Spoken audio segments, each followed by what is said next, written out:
আজকে আমাদের বনফায়ার চলছে, চিকেন তন্দুরি।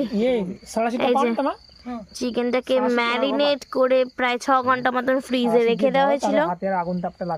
এন্ড আগের ভিডিওতে তোমরা দেখিয়েছো বনফায়ার চলছে।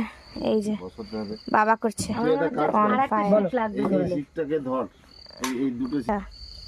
ওখানেই সেট করে দেওয়া হচ্ছে। চলো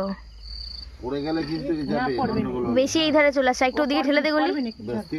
বাস বাস বাস বাস, ঠিক আছে চলো, চলবে। আগুনটা দেখো, জাস্ট আগুনটা জ্বলছে, ঠান্ডা ঠান্ডা। এই যে মা, ও মা কিছু বলতে চাও? আমাদের সুন্দরবনে বনফায়ার হচ্ছে। হ্যাঁ, তার জন্য তুমি কিছু বলতে চাও? হ্যাঁ, অনেক কিছু বলতে চাই। হ্যাঁ, সিকিমের কথা কিছু মনে পড়ছে? করছিস না? না, এটা দিয়ে না, আমারটা দিয়ে হচ্ছে, এটা দিয়ে টর্চ হচ্ছে। এই যে এখন চলো নেক্সট ভিডিওতে তোমাদের দেখাচ্ছি আমরা এটা কিভাবে সার্ভ করছি। চলো টাটা।